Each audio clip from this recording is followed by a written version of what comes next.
আসসালামু আলাইকুম। আজকে আমরা বাংলাদেশ বিমান বাহিনী জাদুঘরে চলে এসেছি। এই বিমান বাহিনী জাদুঘরটি আগারগাঁও মেট্রো রেল স্টেশনের পাশে অবস্থিত। আপনারা যদি এই মেট্রো রেল দিয়ে উত্তরা থেকে আসেন তাহলে মেট্রো রেল দিয়ে 60 টাকা ভাড়া পড়বে।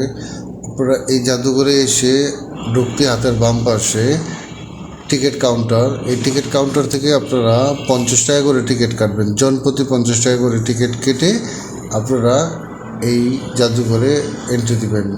জাদুঘরে যেতে হাতের ডান পাশে আপনাদের কার পার্কিংয়ের ব্যবস্থা আছে। যারা গাড়ি নিয়ে যাবেন তারা তাদের গাড়ি রাখতে পারবেন।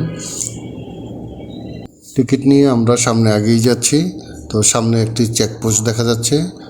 আমরা ওই জায়গায় চেকপোস্টে আমাদের টিকিটটা দেখাবো এবং দেখানোর পর আশা করি আমরা আমাদের বাংলাদেশ বিমান বাহিনী জাদুঘরের মেইন এরিয়াতে আমরা পৌঁছে যাব।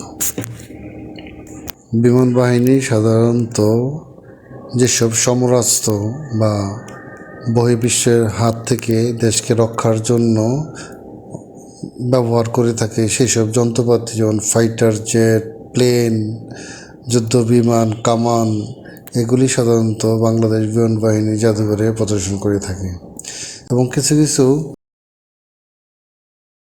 জাহাজ বা ফাইটার এগুলি সাধারণ জনগণকে দেখানোর জন্য এগুলি অনেক উন্মুক্ত করে থাকে এবং এগুলি টিকিটের বিনিময়ে তারা এগুলি ভিতরে পরিদর্শন করতে পারে।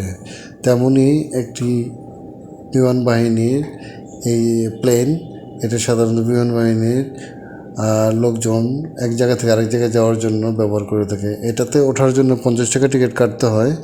তো এই বিমানের ইনসাইডে যদি আমরা দেখি, প্রথমে কিছু বসার প্লেস আছে এই জায়গায় এবং একটা করিডোর, এবং এই পাশে যেগুলি আছে গোল গোল দেখা যায়, এগুলি সাধারণত জানালা, প্লেনের জানলা হয়ে থাকে এরোপ্লেনের।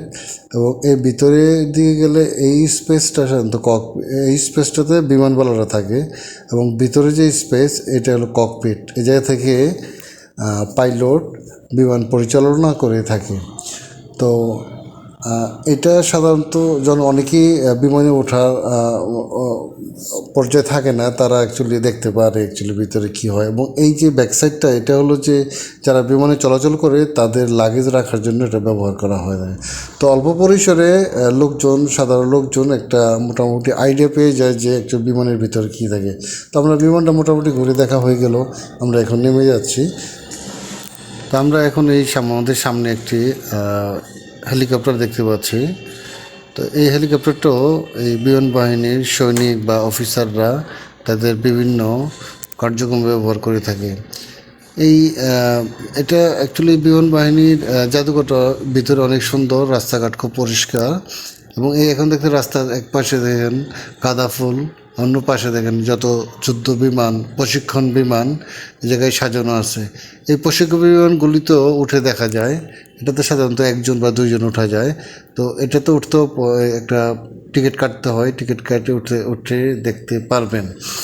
তো এই জায়গার মধ্যে সাধারণত অনেক লোকজন আসে। বিকালবেলাতে গেলে আপনি প্রচুর লোক দেখবেন এই জায়গায়, বাচ্চাদের নিয়ে চলে আসে ঘোরার জন্য।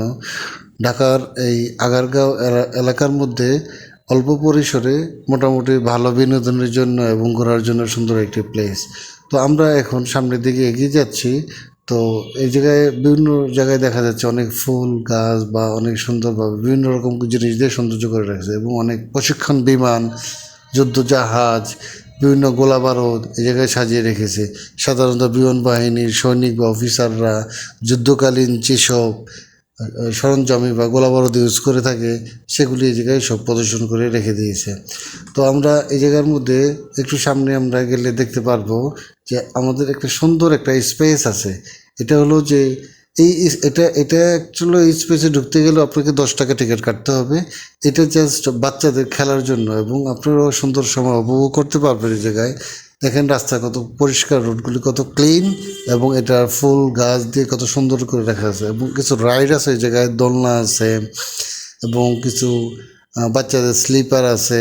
তো এগুলির জন্য অ্যাকচুয়ালি পেমেন্ট করতে হয় না, এগুলি বাচ্চারা নিজেরা ঘোরাফেরা করে এবং এই জায়গার মধ্যে তারা সময় পাস করে।